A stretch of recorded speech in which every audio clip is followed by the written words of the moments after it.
안녕하세요.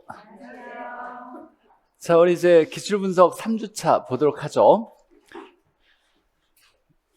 자, 지난주에 우리가 이제 앞에 효율적 시장까지 배웠고, 오늘부터 배울 내용은 시장론에서 여과 과정 보죠. 여과. 뭐 어렵게 한 번도 출제된 적이 없어요. 주택이 여과에 대한 뜻은 주택이 낡아지거나 새 집으로 바뀌어지는 과정을 여과라고 하는데, 그러면 낡아지거나 새 집으로 바뀔 때 주거의 질이 바뀌어지겠네요. 주거의 질이 바뀌면서 이것만 바뀌는 게 아니라 동시에 소득계층의 이동이 있어야 돼요. 즉 고소득층 주거지는 고가주택, 그 다음에 저소득층의 주거지는 저가주택이라고 얘기하고, 우리가 이제 여기서 주의해야 될 건 고가주택은 비싼 집을 얘기하는 게 아니라, 우리가 원래 부동산의 가치에 결정하는 건 가장 중요한 요인이 내부 구성 요소예요, 외부 환경이에요? 무조건 외부 환경이죠. 그러니까 내부가 삐까뻔쩍해도 강원도 산골에 있으면 싼 거고, 내부가 허름하고 구식이어도 강남역 옆에 있으면 비싸다 그랬죠. 그런데 여기서 얘기할 때는 지역적 요인, 외부 환경의 요인은 동일한 조건에서 고가냐 저가냐를 얘기할 때는 외부 환경은 동일하니까 내부 구성을 따지는 거예요. 그래서 고가주택은 새 집을 얘기하는 거예요. 신규주택, 새 집을 얘기하고, 저가주택은 헌집, 낡은 집을 얘기할 때 저가주택이라고 생각하면서 여과 과정을 이해해야 돼요. 내용 자체는 어렵진 않고, 자, 하양여가는 고가주택, 새 집이 낡은 집으로 바뀌어지는 거죠. 새 집에 고소득층이 살고 낡은 집에 저소득층이 살게 되면서 바뀌어지는 거, 낡아지는 현상을 이걸 하양여과라고 얘기하고, 자, 낡은 집이 새 집 바뀌어지면 상향여과, 반대일 때. 자, 하향여과가 일어나는 이유는, 즉 보수하는 비용, 새 집으로 바꾸는 보수 비용과 개량 비용이 이렇게 5억이라고 해보죠. 5억인데 보수의 가치가 올라가는 게 2억밖에 안 올라가요. 그럼 고쳐요, 안 고쳐요? 안 고치겠죠. 안 고치는 게 너무 자연스러운 현상인 거예요. 자연스럽게 고치지 않겠다. 그럼 낡아지겠지.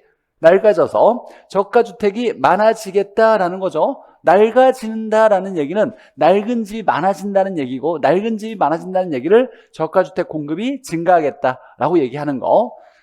자, 상향여과는 보수 비용보다 보수의 가치 상승분이 크다라면 보수하는데 5억인데 보수한 다음에 가치가 10억이 올라갔다. 그럼 당연히 새 집으로 바뀌어지겠죠. 새 집으로 바뀌어질 때 고가 새 집 신규주택 공급이 증가한다라고 얘기하는 거고, 그래서 하향여과와 상향여과, 여과의 정의는 주거의 질이 바뀌면서 소득계층이 바뀌어지는 과정을, 이걸 주택의 여과, 주택여과라고 얘기하고, 낡아지면 하향여과, 새집 바뀌어지면 상향여과라고 한다.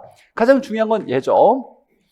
얘만 이해하면 최근에 나온 문제는 다 해석할 수 있고, 만약에 저소득층이 어떤 지역에 들어갔어요. 어떤 지역에 저소득층 유입이 많아졌어요. 그럼 저소득층이 살 집이 필요하겠죠. 그럼 저소득층이 살 집은 저가예요, 고가예요? 저가주택이 필요하겠지. 그럼 저가주택을 많이 살려고 할 거예요. 그래서 어떤 지역에 저소득층의 유입이 증가했을 때 저가주택에 대한 수요가 증가했어요. 그럼 이제 낡은 집을 많이 필요로 한다는 얘기예요. 그러면 낡은 집을 만들어야 돼? 아니면 새 집이 낡아져야 돼? 낡아져야 된다는 얘기죠. 그래서 가장 중요한 건 하향여과가 일어난 다음에, 그럼 이제 집들이 다 낡은 집들이 많아지겠네. 그럼 낡은 집이 많아지는 걸 뭐라고 하냐면 저가주택의 공급이 증가하겠다라고 얘기하겠네요. 그럼 주택들이 다 낡은 집으로 바뀌어지겠죠. 그럼 입지가 낙후지역으로 바뀌어지겠죠. 그래서 입지 변화가 나타날 거다라고 얘기하는 거예요. 순서가 저가주택 수요가 증가하면 그 다음에 하향여가 발생해서, 하향여가 되면 저가주택이 많아진다를 저가주택 공급이 증가한다라고 얘기한다. 자, 주거분리 보죠. 주거분리는 주거지가 분리되는데 소득에 따라 분리되는 거예요. 잘 사는 사람과 못 사는 사람이 섞여지지 않더라. 주의할 것은 얘를 용도별 분화라고 하면 안 돼요. 용도별 분화 현상을 의미하는 게 아니다. 용도별 분화는, 용도는 이용 방법을 얘기해요. 우리가 이용할 때 가장 기본적으로 주거용이냐 상업용이냐 공업용이냐 주상공을 얘기하는 거예요. 용도별 분화는 뭘 얘기할까요? 용도별 분화, 용도별 분화 현상. 소득별 분화 현상은 주거분리라고 하고, 용도별 분화는 직주분리라고 하죠. 직주분리. 직장과 주거지가 분리된다. 직장은 도심에 있고 주거지가 외곽에 있으면서 직장과 주거지가 분리되는 거. 직장은 우리가 상업용이라고 보는 거예요. 그래서 주거용과 상업용이 분리되는 건 직주분리고, 우리가 얘기하는 소득별 분할을 주거분리라고 한다. 자, 그러면 잘 사는 사람과 못 사는 사람이 섞여지지 않고 나눠지는 이유는 뭐냐라고 할 때 외부 효과 때문이에요. 외부 효과. 좋은 건 얻으려고 하고 나쁜 건 피하려는 동기에서 섞어지지 않더라라는 거, 외부 효과 때문에. 자, 주거분리는 도시 전체뿐만 아니라 인접한 근린지역, 작은 생활권의 지역에서도 어디든지 나타난다라고 해석하면 되고, 자, 경계에서는 외부 효과를 직접 많이 받을 거예요. 그러면 저가주택 옆에는 고가주택이 있겠죠. 그럼 좋은 영향을 받을 거니까 좀 비싸게 거래되겠지. 그래서 저가주택은 좀 비싸게 경계에서 거래될 거고, 고가주택은 바로 옆에 있는 저가주택의 나쁜 영향을 바로 받을 거니까 싸게 할인되어 거래될 거다라는 거. 이 정도까지가 우리가 이제 여과에서 주거분리로 알아야 될 내용이죠. 자, 그러면 우리 문제 풀어보죠. 자, 기출문제집 문제편의 뒤편에 페이지 37페이지, 페이지 37페이지 13번부터 한번 풀어보죠. 어떻게 문제 나왔는지. 자, 30회 나왔던 13번을 보니까 주택 여과는 주택의 질적 변화와 고가와 저가주택이 서로 바뀌어지는 질적 변화가 일어나겠죠. 자, 그리고 동시에 뭐가 나타나요? 이것만 나타나면 안 돼. 소득계층의 변화가 있어야죠. 소득계층의 변화, 소득계층의 변화가 나타나면서 고가에는 고소득층, 저가에는 저소득층이 살게 되면서 왔다 갔다 하는 현상을 주택여과라고 했어요. 자, 가구가 이동하는 관계를 설명한다. 이사하는 거죠. 즉 고가주택이 고소득층이 빠져나가고 빈집이 되면 저소득층이 들어오게 되는 거죠. 이러면서 가구가 이동한다. 자, 옳은 지문이죠. 맞아요, 틀려요? 완벽한 정의는 아니야. 완벽한 정의는 주택여과는 주택의 질적 변화와 동시에 소득 변화가 나타나면서 가구가 이동하는 현상이다. 이렇게 설명해야 되는데 하나가 빠졌어요. 주택의 질적 변화와 라고만 얘기했어. 가구가 이동한다고. 옳은 거에 틀린 거예요. 옳은 걸로 보는 거예요. 이것만 일어난다라고 전제하진 않았으니까 일부만 나왔다고 해서 이걸 틀린 걸로 보는 건 아니다. 우리가 항상 완벽한 정의만 옳은 게 아니라 틀린 게 없으면 옳은 걸로 본다. 이렇게 해석해야 돼요. 옳은 지문이고. 자, 상위 계층, 고소득층이 사용하는 기존 주택이 하위 계층으로 바뀌었대요. 그러면 이걸 뭐라고 한다? 하향 여과라고 얘기하고, 1번은 완벽한 정의가 나왔으면 자신 있게 옳다라고 했는데 부분만 나와서 야, 완벽한 정의는 아니지만 옳은 걸로 보겠지만 자신은 좀 없을 거예요. 그럼 나머지 지문을 보면, 자, 공가의 발생은 주거지동과 관계가 있다죠. 주거지가 이동하려면 소득계층이 바뀌어야 되는데 고소득층이 빠져나가고 빈집이 돼야 저소득층이 들어올 거예요. 그러니까 공가의 발생은 필요하다라고 얘기해야 되고, 자, 주거분리는 소득과 무관하게 해요? 소득에 따라서예요? 소득에 따라서. 고소득층과 저소득층이 나눠지니까 소득에 따라서 주거지역이 지리적으로 나뉘는 현상이다 라고 나와야 되고, 자, 저급주택이 낡은 집이 수선 재개발되어 이건 재건축된다는 얘기예요. 새 집으로 바뀌어져서 상위계층으로 바뀌어지는 걸 뭐라고 한다? 상향여과. 나머지 뭐 전혀 어려운 게 없네요. 그래서 답은 1번. 자, 우리가 옳은 지문을 찾을 때 완벽한 정의만 옳은 게 아니다. 틀린 게 없으면 옳은 걸로 본다라고 해석해야 되고, 14번 보죠. 자, 주거분리와 여과과정에 대한 설명으로 틀린 거.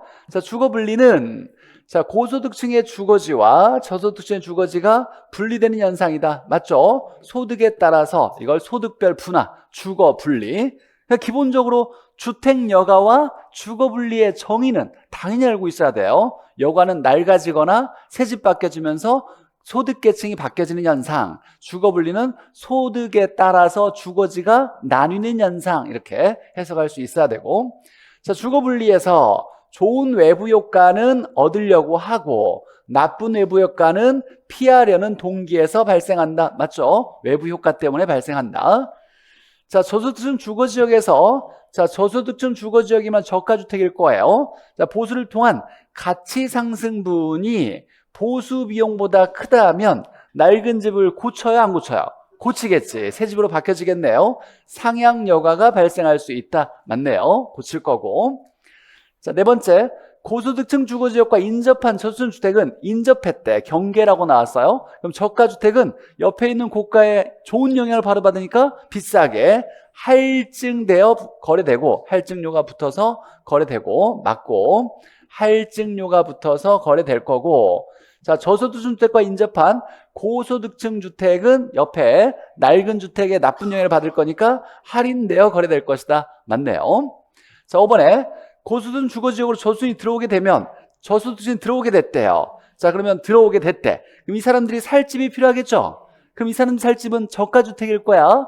그럼 저가주택은 새로 만들어야 돼? 낡아져야 돼? 낡아져야 돼요. 그러니까 들어오게 돼요. 상향 여가가 아니라 하향 여가가 계속되면 고소득층 주거지역은 점차 저소득층 주거지로 낡은 주택이 많아지는 주거지역으로 바뀔 거다라고 나와야 되겠죠. 그래서 계속 물어보는 건 순서가 저소득층이 유입되어서 저가주택의 수요가 증가하면 하향여가 발생해서 저가주택의 공급이 증가할 거다라고 자연스럽게 우리가 말로 일반적으로 이해하는 것을 이렇게 수요 공급으로 해석할 수 있어야 돼요. 저가주택 수요 증가, 하향여가, 그 다음에 저가주택 공급 증가 이렇게 나와야 되겠죠. 자, 15번 보죠. 틀린 거. 자, 고소득층과 저소득층이 분리되는 것을 뭐라고 한다? 주거 분리. 주거 분리에 대한 설명으로 틀린 거 이렇게 찾으라고 했으니까 소득별 분화. 자, 고소득층 주거지역과 저소득층이 인접한 경계에서 경계의 저가주택은 옆에 있는 고가주택에 좋은 영향을 받아서 할증되어 거래되고 저소득층 주택은 할인되어 거래된다. 이건 뭐 명백하게 틀린 거니까 땡큐하고 안 읽고 넘어가야죠. 이런 지문 같은 경우는 이런 거 안 읽고 넘어가야 된다. 모의고사 볼 때 잘 연습했죠? 답 나오면 안 읽고 넘어가는 거. 네. 다들 조용해요. 이상하게. 시험을 보면 뭔가 좀 떠들썩해야 되는데. 자, 저소득층은 다른 요인이 동일할 때 정의 여부 효과를 얻고자 정이면 얻으려고 한다가 중요한 거예요. 정이면 얻으려고 고가주택에 가까이 가려고 하겠죠. 그래서 고소득층에 가까이 가려고는 해요. 근데 고소득층이 가만히 있으면 섞어질 건데 고소득층은 다시 저소득층이 나쁜 영향을 주는 게 오니까 뭐 한다? 도망간다. 피하려고 도망가다 보니까 결국 섞어지지 않더라를 얘기하는 거죠. 자, 4번에 보니까 인접한 지역에서는 침입과 천의가 발생할 수 있다. 맞죠? 들어가서 얘가 낙후되면서 자, 예를 들면 말로 설명할게요. 고소득 주거지역에 저소득층이 들어갔어요. 그럼 침입을 했어. 그러면 아까 저소득층 살 집이 필요하다 그랬죠? 저가주택 필요하니까 고가가 뭐해? 낡아지겠지. 그럼 낡은 집으로 바뀌어지겠네요. 들어간 다음에 바뀌어지는 걸 침입해서 바뀌어진다, 천이한다 라고 얘기하는 거예요. 일어날 수 있겠지. 자, 도시 전체뿐만 아니라 작은 생활권의 지역에서도 발생할 수 있다. 어디서든지 발생한다. 그래서 자, 틀린 건 2번이었고 16번 보죠. 근데 이렇게 풀면 별거 아닌 것 같은데 내가 긴장하는 상태에서 답을 찾으려고 할 때는 제대로 안 풀려요. 명확하게 맞다 틀리다라는 기준을 스스로 잡을 수 있어야 돼요. 그러려면 어떻게 해야 돼? 스스로 반드시 풀어보셔야 돼요. 기출문제는 수업 들었다고 끝나면 안 되고 스스로 풀어보셔야 된다. 자, 여가와 주거분리에 대한 설명을 틀린 거. 자, 상향 여가는 상위 계층이 사용하던 기존 주택이 하위 계층으로 바뀌어진다라고 한다면 이건 하향 여가라고 나와야 되고, 자, 주거분리는 도시 전체뿐만 아니라 지리적인 생활 근린 지역에서 발생할 수 있다. 맞네요. 자, 틀린 거니까 1번이라고 그냥 명확하게 체크할 수 있겠네요. 나머지 안 읽고도 넘어가고 읽지 말하는 게 아니라 답 체크할 때 다시 한번 시간 남으면 읽어봐야죠. 이건 잘 사는 사람이 못 사는 집으로 바뀌어졌으니까 낡아진 거지. 하향 여가라고 해야 되고. 자, 주거 분리는 도시 내에서 소득계층이 분화되어 소득별 분화라고 얘기했죠. 그래서 나눠지는 현상이다. 자, 신입과 천의 현상으로 입지가 변화될 수 있다. 당연한 얘기고. 공간은 필요해요. 필요하죠. 여가 과정에서 중요한 구성 요소 중 하나이다. 필요하다. 소득계층이 바뀌려면 공가가 발생해야 된다라는 얘기고, 나머지도 뭐 어려운 지문은 없었고. 자, 17번 보죠. 자, 틀린 거, 여가 과정에 대해서 틀린 거. 자, 여가 과정은 시간이 경과하면서 주택의 질이 변하죠. 고가 저가. 거주하는 소득이 변화하면서 고가에는 고소득층, 저가에는 저소득층이 거주하면서 발생하는 현상이다. 오타네요. 발생하는 현상이다 라고 나와야 되겠죠. 그러면서 가구가 이동하는 현상이죠. 이사하는 현상이죠. 맞는 얘기고. 자, 이번에 주어진 소득이라는 제약에서 최대의 만족을 얻으려고 소비한다. 뭐 당연한 얘기죠. 소비하는 이유는 뭐예요? 만족을 얻기 위해서야. 그래서 소득이라는 제약 조건에서 최대의 만족을 얻으려고 소비한다. 당연한 얘기고 이런 건 뭐 해석할 필요는 없고.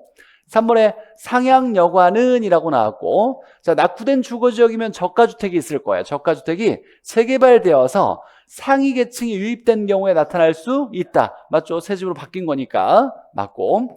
상향여관은 소득 증가로 인해서 저가주택의 수요가 증가되었을 때 나타난다 라고 나왔어요.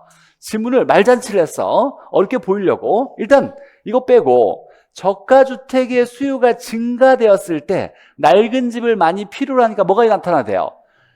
하향여가가 발생한다라고 나와야 돼요. 이 지문은 해석하지 말고 어렵게 보이려고 말잔치 한 거니까 이런 거 버려버리고, 중요한 건 저가주택의 수요가 증가되었을 때 나타나는 건 뭐다? 하향여가. 얘가 1번이고 2번이 하향여가. 그럼 하향여가 나타난 다음에 3번은 저가주택의 공급이 증가한다. 이렇게 나와야죠. 4번이 틀렸고. 자, 5번에 여가가 원활하게 작동하면 주택시장에서 긍정적으로 작동하면 주거의 질을 개선하는 효과가 나타난다. 맞아요? 맞죠? 하향여가도 주거질이 개선한다는 효과가 나타난다라고 얘기할 수가 있어요. 예를 들면 여기에 새 집이 있어요.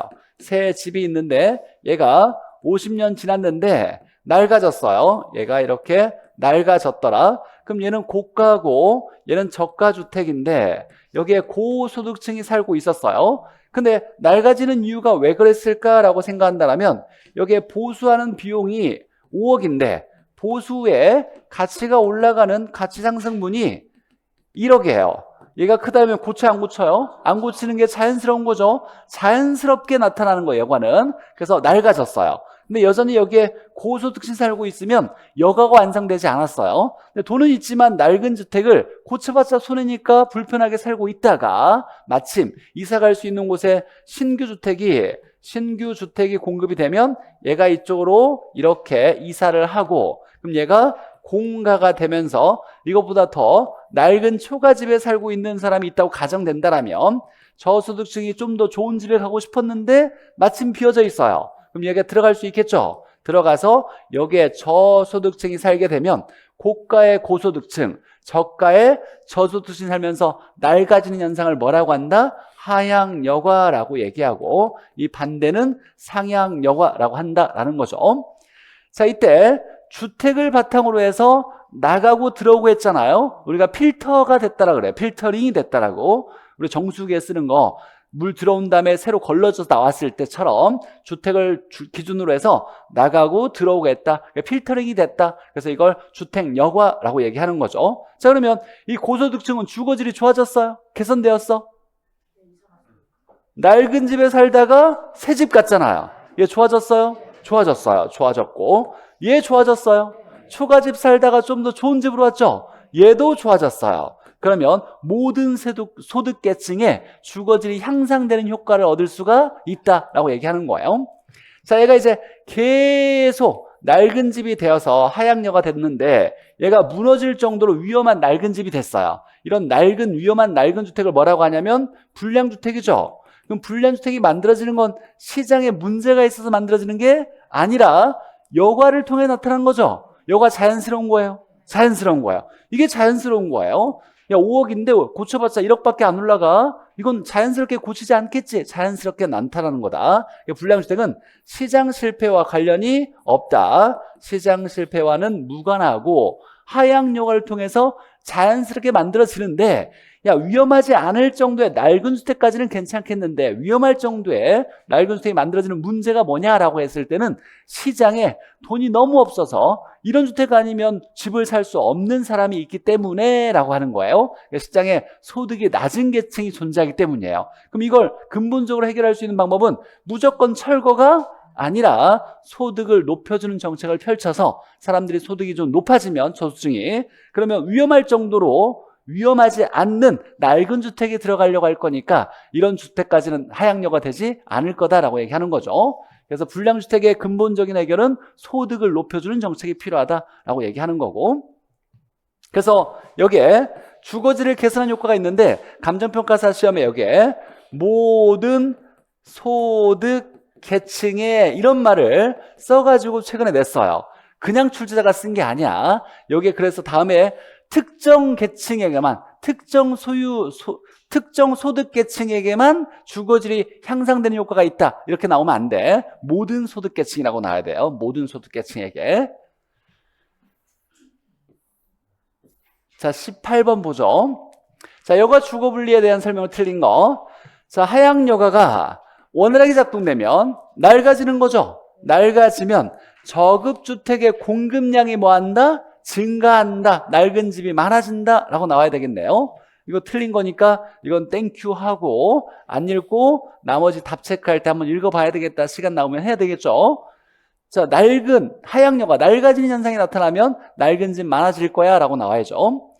자, 저급주택이 낡은 집이 재개발되어서 고소득 가구로 바뀌어지면 새 집으로 바뀌어졌다는 거니까 상향여가 맞고, 침입천의로 인해서 저소득층이 들어가게 되면 이 사람들이 살 집 저가주택의 수요가 증가되어서 하향여가 발생하면 저가주택 공급이 증가해서 주택들이 다 낡은 집으로 바뀌어졌네, 낙후지역으로 바뀌어질 거다라고 얘기하는 거죠. 침입천의로 인해서 입지가 변화될 수 있다 맞고, 자, 개량 비용이 개량 후에 가치 상승분보다 크다면이라고 나왔어요. 크다면. 그럼 고쳐요, 안 고쳐요? 안 고치겠지. 그러면 하향 여가가 발생한다 맞고, 자, 여가 과정에서 주거 분리를 주도하는 고소득 가구로, 자, 주거 분리를 주도하는 것은 외부 효과 때문이죠. 그래서 고소득 가구로 정의 부가를 추구하고 부의 부가를 피하려는 동기에서, 자, 정은 얻으려고 하고 부는 피하려는 동기에서 비롯된다라고 연결만 시키면 되고,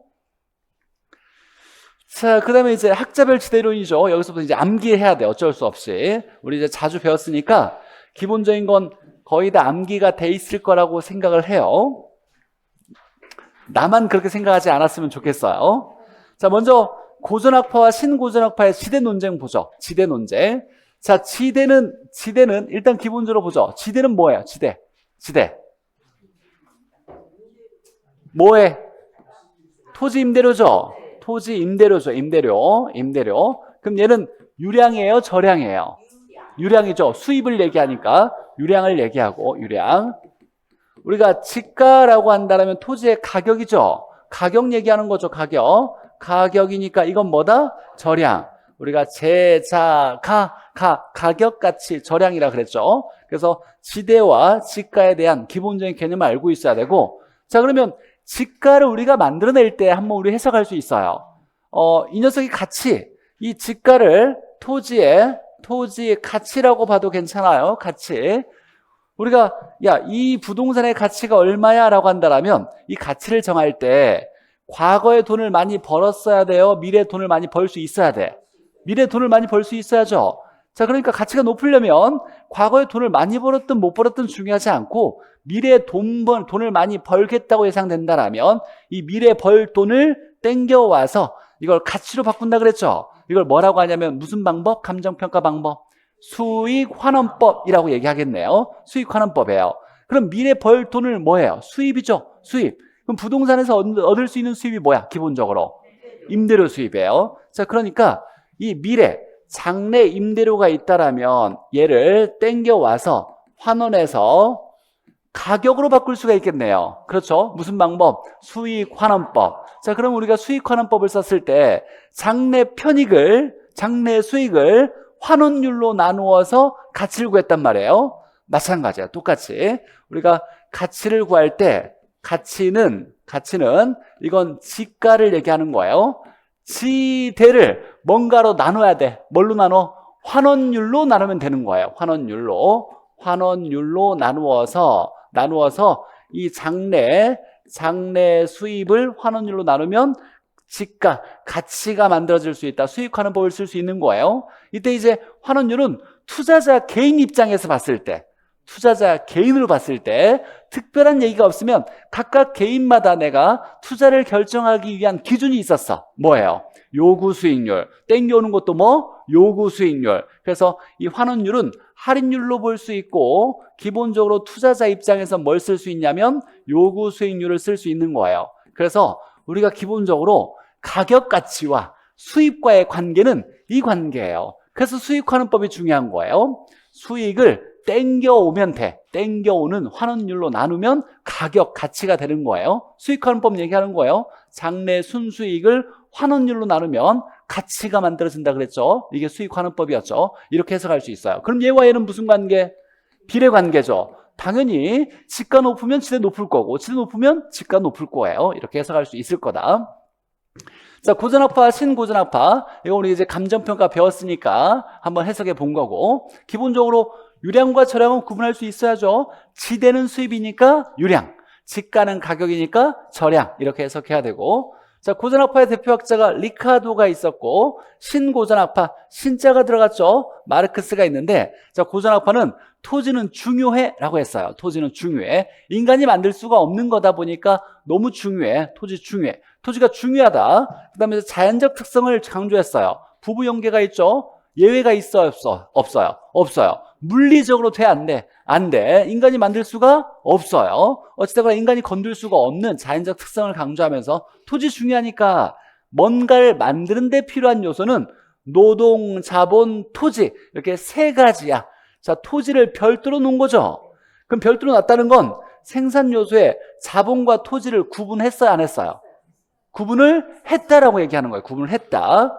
자, 그래서 토지와 자본을 생산 요소로 구분했어요. 토지 중요하니까 세 개로 구분했다. 세 개로 구분했다. 근데 보통 이렇게 나오는 이유는 여기에서 노동 자본만 있어요. 토지가 없잖아. 그럼 토지를 어디에 포함시켰냐면 자본에 포함시켰어요. 그럼 구분한 거야, 안 한 거야? 안 한 거예요. 즉 토지는 신고전학파 마르크스는 토지를 자본에 포함시켰으니까 별도로 구분하지 않았어요. 그렇게 토지는 그렇게 중요한 게 아니야 라고 해석했던 거예요. 자, 일단 리카도 고전학파는 토지를 중요시했다라는 거예요. 자, 그 다음에 지대는 토지 임대료는 남는 거라고 봤어. 잉여 무조건 외워놔야지. 잉여 남는 거. 자, 고전학파 리카도는 지대는 남는 거야. 남는 거. 자, 남는 거래요. 이때 토지에서 우리가 수입을 발생할 수 있는 게 뭐였냐면 농업사다 보니까 경작을 해가지고 농산물을 만들었을 거야. 이걸 시장에 갖다 팔면 가격이 나오겠죠. 그래서 가격에서 만드는 데 들어간 비용이 있었을 거야. 생산비가 있겠죠. 생산비를 빼고 남는 거, 이 남는 거 잉여를 뭐로 봤다? 지대라고 봤어요. 그래서 식이 이렇게 돼야 돼요. 가격 빼기 생산비는 지대, 잉여. 잉여 자체가 남는 거예요. 잉여라는 말 뜻을 해석하면 이 식이 자연스럽게 나와야 돼. 자, 그러면 가격을 높게 팔렸다라면 당연히 남는 게 많아지겠지. 그러면 가격과 지대 중에 누가 누굴 결정한다? 가격이 지대를 결정한다라고 했던 것이 이게 고전학파 리카도의 생각이었어요. 자, 그런데 신고전학파 마르크스는 야, 지대는 잉여가 아니야. 잉여가 아니야 라고 봤던 거예요. 잉여가 아니라 비용이야. 비용. 생산 비용이야. 자, 그래서 고전학파 마르크스는 야, 지대도 비용이야. 지대도 비용이고 생산비도 비용이겠지. 이건 토지에 대한 비용이고 이건 예를 들면 종잣값 또는 인건비 이런 것들이 있겠죠. 이런 비용들이 합이 만들어져서 생산이 나오면 시장에 내다 팔면 가격으로 만들어지는 거야 라고 했던 거예요. 자, 이렇게 된다면 지대가 비싸게 받았어요. 토지 주인이 지대를 비싸게 받았어. 그러면 합이 가격이 되니까 가격이 뭐 한다? 비싸지겠지. 그럼 누가 누굴 결정한다? 지대가 가격을 결정한다라고 해석했던 거예요. 그래서 잉여로 보지 않았던 게 누구? 신고전학파. 토지를 중요하시게 보지 않았으니까 생산 요소로 토지와 자본을 구분했어요, 안 했어요? 안 했다라고 해석하는 거예요. 그러니까 두 개가 있을 때는 얘가 중요하니까 이 하나를 완벽히 정리해서 이거 아니면 이거 이렇게 해석할 수 있어야 돼요. 근데 사실 우리가 이 이꼴을 중심으로 넘어가면 플러스 마이너스가 플러스 되잖아요. 이식과 이식은 어때요? 똑같아? 똑같아? 이거 넘기면 플러스 될 거 아니야. 그럼 지대 플러스 생산비는 가격, 지대 플러스 생산비는 가격. 식은 똑같은데 순서가 다른 거예요. 방향이. 이걸 해석하는 거예요. 그래서 잉여라는 개념을 이해하는 게 중요하다라는 거. 자, 고전학파, 신고전학파. 고전학파의 중요한 건 토지와 자본을 뭐 했다? 구분했다. 토지 중요하니까 구분했다. 별도로. 지대는 뭘로 봤다? 잉여. 잉여로 봤다라는 건 누가 누굴 결정하냐라고 했을 때 가격이 지대를 결정한다. 가격에서 빼고 남은 거니까 남은 거는 앞에 있는 녀석이 비싸면 많이 남아. 싸면 조금 남아. 이렇게 되는 거예요. 그래서 가격이 지대를 결정한다. 라는 내용이었고. 자, 암기 코드가 이제 우리가 외웠죠. 지대 이론 7명. 카차 타고 절이 있는 언덕마루 가는데 위치가 튀는 곳에 입이 작은 소입 아줌마가 준마가 뭐하고 있다? 경례하고 있다. 에이그 마찰 빚었냐? 이렇게 에이그 마찰 빚었냐? 이렇게 외웠어요. 7명 지대 이론. 이렇게 해서 자, 학자와 지대 이름에 이 명칭을 서로 연결시켜야 되고 누가 먼저 오느냐는 중요하지 않아요. 연결만 시키면 되니까 자주 읽어보면서 해석하고. 자, 그러면 이제 차액지대란 말이 나왔어요. 차액 뺀 금액이죠. 차액의 뜻이 뺀 금액이에요. 뺀 금액이 뭐다? 지대다라고 얘기했어요. 그럼 식이 또 그대로 나와야 돼. 뭐에서 뭘 뺀 것이 지대? 가격에서 생산비를 뺀 남은 게 지대인 거죠. 차액이 뭘 얘기해? 잉여를 얘기하는 거예요. 뺀 금액이니까 잉여. 그래서 가격에서 생산비 뺀 나머지가 잉여다라고 해석한 거예요. 자, 그러면 가격이 높으면 지대가 높아지겠네. 그러면 지대가 모든 토지가 지대가 똑같지가 않죠. 어떤 지대는 높고 어떤 토지는 지대가 낮잖아. 이게 지대가 차이 나는 게 뭐야? 라고 한다면 얘를 결정한 게 뭐예요? 가격. 그럼 가격이 다르게 만드는 뭔가 있을 거 아니야. 그럼 가격 다르게 만드는 게 뭐였다? 비옥도였어요. 비옥도에 따라서 수확량이 달라지겠네. 생산량이 달라지는 거예요. 그래서 생산량의 차이가 나타나서 가격이 달라지면 이거에 의해서 얘가 달라져서 토지마다 지대가 다를 수밖에 없어 라고 얘기했던 것이 리카도의 차액지대예요. 자연스럽게 해석할 수 있어야 돼요. 자, 그러면서 이제 이 리카도의 차액지대를 설명하자면 얘가 달라야 되잖아요. 그럼 얘가 달라야 되겠죠. 그럼 모든 토지가 우등지면 이 식이 맞아 틀려요. 모든 토지가 우등지면 다 지대가 똑같아야 돼. 근데 지대가 다 달랐단 말이에요. 다른 이유가 비옥도 차이 때문이라고 했단 말이에요. 그러면 여기에 비옥한 토지는 한정돼 있어야지 모든 토지가 비옥한 우둥지라고 얘기할 수가 없다라고 얘기하고. 자, 우둥지가 그러면 모든 토지는 아니야. 일부 토지가 있어요. 근데 일부에서만 재배해도 사람들이 필요한 수확량을, 생산량을 다 얘가 충당할 수 있다라면 다른 토지에 재배할 필요가 없잖아요. 우둥지에서만 재배하면 끝나잖아. 근데 우둥지에서만 재배할 수 없는 이유가 수학 체감의 법칙이 있어요. 우둥지에서 노동과 자본을 막 집어넣어 수확량이 많아졌어. 그래서 더 집어넣는다고 해서 수확량이 무한대까지 계속 증가하는 것이 아니라 일정까지만 수익이 발생하고 그 다음부터는 손해가 발생하는 일이 발생해요. 그래서 수확이 어느 수준 넘어가면 뭐한다? 체감하는 법칙이 나타나기 때문에 우둥지에서만 재배할 수가 없어요. 우둥지에서 최대 이익을 만들어 놓은 다음에는 어쩔 수 없이 덜 비옥한 토지로 갈 수밖에 없고, 그럼 가격이 조금 나오겠네. 남는 게 적어지겠지. 여기 재배 끝나면 어쩔 수 없이 덜 비옥한 토지로 가면 남는 가격이 더 적겠지. 남는 게 더 적어지겠지. 이러면서 지대가 차이 난다라고 설명했던 것이 리카도의 차익지대죠. 자, 비옥도 차이가 지대 차이를 만들었다. 여기에 중간에 들어간 것이 뭐예요? 가격이지. 비옥도 차이가 가격 차이 만들었고, 이 사이에 들어가는 건 비옥도 차이가 생산량의 차이를 만들었어요. 생산량 차이를 만들었다. 그래서 결국 지대가 달라졌다를 얘기하는 거예요. 자, 그러다 보면 생산비가 100원이면 자, 비옥도가 낮아서 이 100원 정도의 가격만 나올 수가 있을 수도 있겠네. 이 가격이 비옥도가 낮아서 수확했더니 딱 100원 되는 가격이 나올 수도 있겠죠. 그럼 같으면 얼마? 0이겠죠. 무지대 토지가 발생할 수도 있다. 그래서 무지대 토지가 발생할 건 남는 게 없다 보니까 가장 비옥하지 않는 토지일 거예요. 그래서 이걸 뭐라고 하냐면 최열등지, 농사짓기에 가장 비옥하지 않는 끝 지점의 토지라고 해서 한계지라는 말을 쓰는 거예요. 한계지. 여기는 농업의 한계지야. 농업의 한계지. 농사짓기에 가장 비옥하지 않는 농업의 한계지. 이때는 무지대가 발생할 수 있다. 근데 무지대 토지가 없어가지고 이 이론에 뭔가 문제가 있을 거다라고 많은 학자들이 비판을 했었어요. 근데 우리는 비판에 대한 문제는 시험에 나오지 않으니까. 자, 두 번째, 마르크스 절대지대. 자, 절대라고 나왔어. 절대. 그냥 무조건 절대적으로 발생하는 거야. 뭐만 인정되면, 소유만 인정되면 무조건 절대적으로 지대가 발생하는 거야. 소유만 인정되면 내 땅에서 공짜로 빌려주는 법이 없어 라고 얘기한 거야. 비옥도와 상관없고 생산량과 상관이 없어. 소유만 인정되면 무조건 지대를 원한다. 그러니까 최일등재 지대는 발생한다 라고 얘기한 거예요. 중요한 건 독점지대가 아니라 절대, 절대라고 나와야 되고. 자, 튠의 위치지대. 리카르도의 생각을 그대로 이어받았어요. 그래서 가격에서 생산비를 뺀 나머지가 잉여이자 지대라고 생각했는데 마차 타고 왔다 갔다 외곽으로 하다 보니까 농업의 형태가 달라. 왜 달랐을까? 지대가 달랐네. 지대가 다른 건 비옥도가 달랐겠지라고 봤는데 비옥도가 동일해요. 그런데 지대가 달랐어. 그러면 비옥도 말고도 지대를 다르게 하는 또 다른 요인이 있겠네라고 하면서 시장은 중심에 있겠죠. 여기에 하나의 고립된 국가가 있다라고 하면서 고립국 이론을 펼치면서 여기에 중심지에 시장이 있을 건데 여기에서 재배했고 여기서 재배했을 때 여기까지 와서 팔아야 돼. 그러면 올 때 뭐가 들어가? 수송비가 들어가겠지. 운송비, 수송비. 그러면 들어가는 돈이 많다라면 남는 게 적어지겠지라고 해석한 거죠. 자, 그래서 수송비가 하나가 더 들어가야 된다라고 밝힌 거죠. 자, 그럼 뭐에 따른 수송비예요?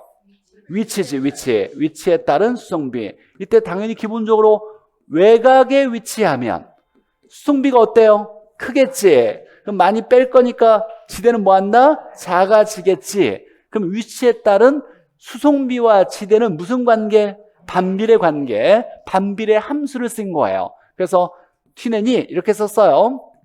여기에 지대, 여기에 위치에 따른 수송비를 썼어요. 수송비. 자, 그러면 얘와 얘는 무슨 관계? 반비례. 오른쪽이 올라가야 돼, 내려가야 돼? 내려가야 돼요. 오른쪽에 내려가는 함수가 나타나야지. 우리가 비싸면 안 산다. 반비례는 오른쪽에 내려간 수요 곡선. 비싸면 판다. 비례 관계는 오른쪽이 올라간 공급 곡선. 이렇게 배웠죠. 얘가 내려가야 되는 모양이 돼야 된다라는 거예요. 자, 이때 농업 입지 교차설이라 그래요. 위치지대를. 그래서 농업의 형태에 대해서 설명한 학자가 누구냐 그러면 무조건 튀넨 나와야 돼. 마차 타고 왔다 갔다 하면서 농업의 형태가 다르네. 기본적으로 중심지는 집약적 농업, 외곽은 조방적 농업이 형성됐더라를 밝힌 거죠. 자, 그래서 위치에 따른 수송비 차이가 지대의 차이를 만들었다라고 얘기하는 거고. 자, 알론소의 입찰지대. 자, 입찰의 의미는 경쟁이죠, 경쟁. 야, 지대는 이런 거 아니고 경쟁에 의해서 만들어지는 거야. 좋은 땅이 있으면 돈을 누가 많이 제시하느냐에 따라서 토지 임대료 결정되는 거야 라고 얘기한 거예요. 그러면 이 토지를 차지하는 사람은 가장 돈을 많이 내겠다고 한 사람이지, 많이 내겠다고 하는 금액이 뭐가 돼? 지대가 되는 거예요. 그래서 입찰지대는 최대 집을 용의에게요. 최대로 많이 내겠다고 하는 금액이 지대가 되는 거야 라고 얘기하는 거예요. 근데 경쟁이 많이 있을 때 내가 손해보면서까지 경쟁하지는 않아요. 손해보지 않을 때까지 경쟁하는 거예요. 물론 초과유는 뭐해?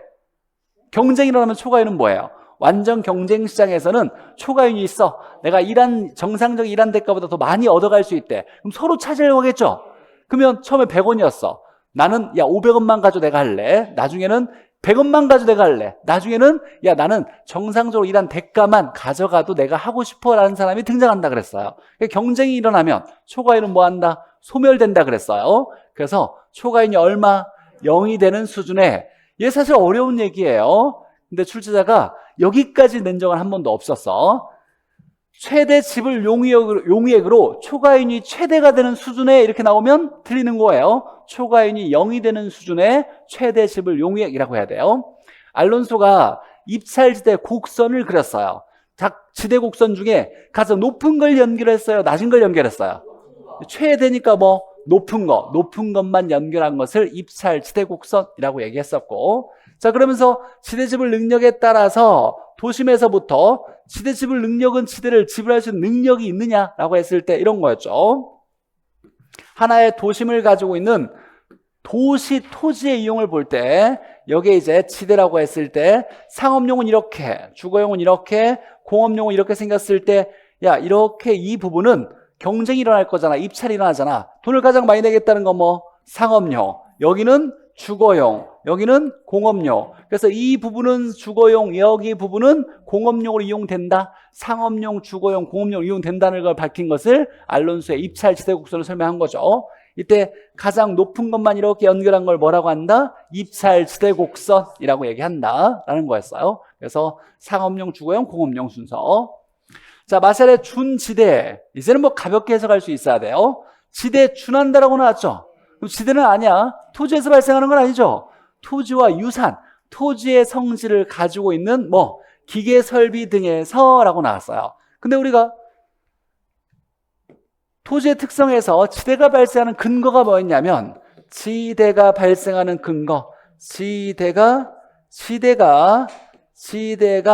발생한다. 지가가 높아진다. 이게 나왔던 이유가 뭐였냐면 자, 만들 수 없는 희소성 때문이었어요. 부중성 때문에 만들 수 없다 보니까 얘가 희소하고 유한하더라. 그럼 서로 차지하려고 수요자가 뭐 한다? 경쟁하겠지. 경쟁하면서 지가 지대가 높아지겠다. 그럼 토지를 어떻게 이용한다? 집약적으로 이용하겠지. 그래서 토지는 좁게 고층화, 지하화되면서 입지화시켜서 이용하겠지라고 얘기했던 거였죠. 그래서 이거가 별개로 야, 만들 수 없다 보니까 정부가 정책을 펼칠 때는 개인 권리를 일부 제한할 수밖에 없어. 만들 수 있으면 내가 만들어 했을 텐데 만들 수 없다 보니까 개인 권리가 제한되면서 공익을 위한 개념이 토지에 들어가 있어 라고 하면서 이걸 뭐라고? 토지 공개념이었죠. 공개념이 됐고, 야, 만들 수 없는 이렇게 희소한 땅이다 보니까 네가 운 좋게 토지를 차지했으면 그냥 잘 이용해야지. 놀리거나 방치하면 안 돼 라고 얘기하는 거죠. 최유효 이용의 근거가 된다라고 하면서 부중성 배웠던 거죠. 자, 결국 만들 수 없는 거예요. 공급이 일정하여 이렇게 지대가 만들어진 거예요. 자, 그런데 기계 설비 중에 짧은 시간만 충분하면 모든 기계 설비는 만들 수가 있어요. 근데 짧은 시간에 만들 수 없는 기계 설비가 있더라. 그러면서 소득이 만들어지더라. 그래서 자, 기계 설비 중에 공급이 일정해서 소득이 발생하는 게 있대요. 근데 기계 설비는 무조건 시간만 충분하면 만들 수가 있어요. 그러니까 이런 기계는 언제만 일시적, 단기적으로만이라고 나와야 돼요. 우리 시험 문제에만 나왔지만 사실 중요한 건 공급이 증가하여가 아니에요. 공급이 일정하여. 무슨 성? 부중성 얘기하는 거예요. 부중성. 그래서 마샬의 준지대의 근거가 되는 토지의 특성이 뭐냐 이렇게 나왔어. 아직 안 나왔지만 나온다는 뭐예요? 부중성 나와야 돼요. 부중성. 그래서 만들지 못해서 일시적으로 소득이 발생했네. 만들지 못해서 소득 발생했네. 아, 이거 부중성과 비슷하잖아. 토지의 부중성과. 그래서 이걸 지대에 비슷하다 해서 준지대라고 했던 거예요. 자, 파레토의 경제지대. 자, 희소성을 얻는 수입은 경제지대, 최소한의 수입은 이전 수입이라고 얘기해요. 자, 그래서 지대. 이게 지대라는 걸 잘 봐야 돼. 지대. 총수입이나 지대라고 얘기하는 거예요. 지대. 토지의 지대는 두 개의 합이다. 총수입이나 지대는 두 개의 합이다. 이전 수입. 이걸 또는 전용 수입이라고도 해요. 얘는 최소한의 수입이죠. 최소한의 수입이고, 얘는 희소성 때문에 커지는 수입을 경제지대, 두 개의 합이 총수입이거나 지대라고 얘기한다. 총수입이거나 지대. 지대는 두 개의 합, 전용 수입과 경제지대의 합이다. 이렇게 나와야 되겠죠. 예를 들면 이런 거죠. 간단히 문제 내보죠. 이렇게 됐을 때, 자, 이 토지는 특별한 제한이 없다. 조건이 없다고 했을 때, 감자밭을 때 모두 토지 임대료가 100만 원을 최소 벌 수 있다. 100만 원의 최소 임대료를 벌 수 있다라고 나왔어요. 근데 이 토지에만 있어서 A, B, C라고 했을 때 이 토지에만 있는 특별한 성분 때문에 특용작물을 재배할 수 있어서 어떤 특용작물을 재배하는 사람이 이 토지를 찾아서 토지 임대료가 500원을 줬어요. 이렇게. 자, 그럴 때 C 토지의 경제지대 얼마? 400원? 100원? 아니, 왜, 이게 400원이잖아요. 400원, 400원. 얘가 임대료가 총수입 지대잖아요. 총수입이야. 얘는 두 개 합이래. 뭐와 뭐? 전용 수입과 경제지대 합이래. 전용은 뭐예요? 최소한의 수입이잖아요. 최소한. 이 특용작물 재배하면 얼마 받을 수 있어? 100원. 100원. 근데 최대 500원 받았잖아요. 그럼 경제지대가 얼마야? 이 400원의 정체가 뭐다? 경제지대. 물론 우리 시험에는 안 나왔지만 다른 국가자격 시험에서 나온 적이 있어요. 이런 계산 문제가. 간단하게 풀 수 있어야 돼요. 그러니까 모든 수입은 두 개의 합이다. 최소한의 수입과 경제지대. 그럼 이 400원은 뭐 때문에 발생하는 거예요? 희소성이지. 그냥 똑같이 최소 100원 벌 수 있는데 얘만 왜 400원을 더 벌었어? 라고 얘기할 때 얘만 있는 희소성 때문이다 라고 얘기하는 거예요. 자, 그 다음에 헤이그의 마찰 비용 이론. 마찰이라고 얘기한다면 운동을 움직이는 걸 방해하는 정도를 얘기하는 거죠. 그래서 입지를 바꾸려고 할 때 도심이고 외곽이라고 했을 때 여기에서 이쪽 가려면 방해하는 정도가 큰 게 있어요. 뭐 지대가 비싸지지. 땅값이 비싸지죠. 임대료가 비싸져요. 이쪽 가려고 할 때 뭐가 비싸죠? 내가 생활은 도심 가서 주로 해요. 시장도 도심에 있을 거니까 왔다 갔다 할 때 뭐가 들어가? 교통비. 그러니까 얘가 입지를 바꾸려고 할 때 방해하는 정도로 작용하는 가장 큰 두 개가 지대와 교통비야. 외곽 갈 때는 뭐에 영향이 크다? 교통비. 도심으로 갈 때는 지대. 이 두 개의 영향 때문에 마찰 비용이 존재하는 거야 라고 했을 때 마찰 비용이 적어지는 쪽으로 움직일 수밖에 없어 라고 얘기하는 걸 헤이그의 마찰 비용이에요. 교통이 좋으면 마찰은 커져요, 작아져요? 작아지겠지. 이건 당연하죠. 자, 그럼 이 식에서 지대이론이잖아요. 우리가 지금 배우는 게. 여기가 지대이론이었어요. 학자별 지대이론. 그러면 헤이그의 지대는 어떻게 구해야 돼? 헤이그의 지대. 지대는 마찰 비용 빼기 교통비. 이렇게 해석할 수 있어야 돼요. 헤이그가 얘기했던 지대는, 여기서 지대는 마찰 비용에서 뭘 뺀다? 교통비를 빼야 돼요. 교통비를 뺀 값이다. 이렇게 해석해야 되겠네. 자, 마찰 비용이 두 개 합이니까 지대는 마찰 비용 빼기 교통비. 시간이 많이 갔어요. 쉬었다가 문제 풀어보도록 하죠.